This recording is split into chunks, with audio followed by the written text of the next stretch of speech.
की बार 400 पार को आपने साकार कर दिया।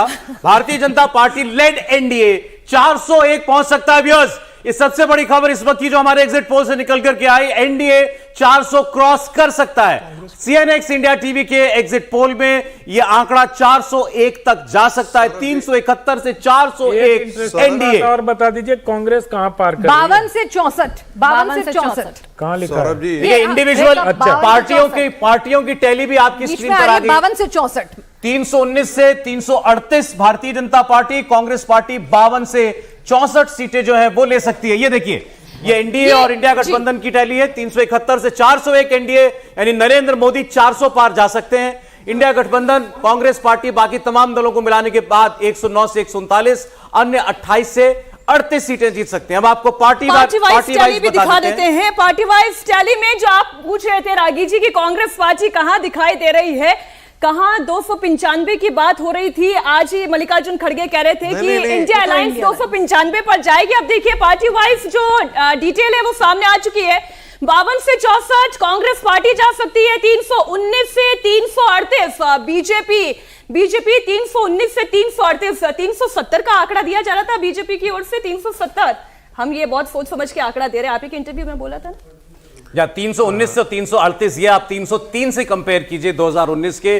जबरदस्त बढ़त भारतीय जनता पार्टी को, और यह ऐतिहासिक होगा कि तीसरी बार नरेंद्र मोदी प्रधानमंत्री बन सकते हैं और अपनी सीटें वो 303 से बढ़ाकर 330 के पार भी ले जा सकते हैं। यह एग्जिट पोल आपको बता रहा है।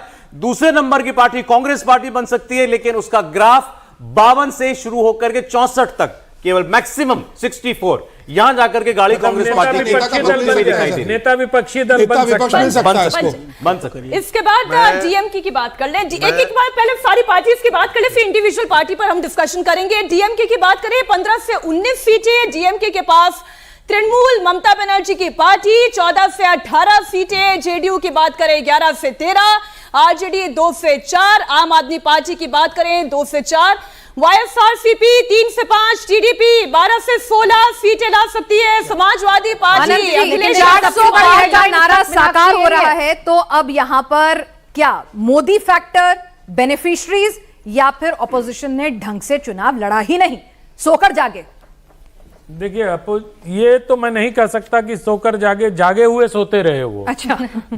ढाई बैठक की, आज वो ढाई का आधा तीसरी बैठक हुई। आप कुल मिला के अगर आप देखिए तो इंडिया गठबंधन की, इसमें सिर्फ और सिर्फ नरेंद्र मोदी की साख और संगठन की ताकत, ये दो ही चीज पर ये 401 आपको दिखाई दे रहा है।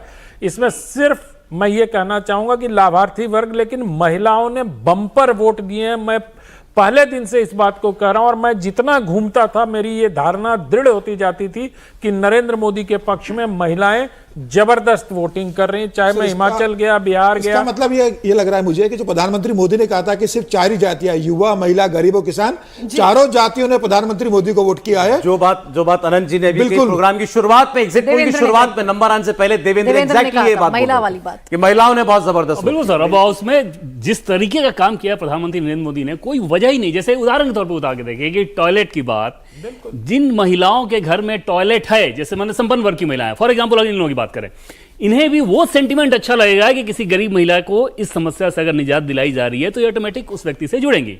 राशन दिया जा रहा है तो ये ऑटोमेटिक जुड़ेंगे। तो वो उसका आधार इतना बड़ा है। जैसे महिलाओं से मैं पूछता था जब मैं गया हूं बाहर कि वोट क्या, मोदी के दे, ऐसे करके भोजपुरी वाली बोली यूपी में खाना खिलाने के लिए। तो ये राशन देना इतनी बड़ी बात है, आवास देना इतनी बड़ी बात है, आयुष्मान भारत कार्ड देना वो इतनी बड़ी बात है कि उसको अगर आप रीड नहीं कर पा रहे हो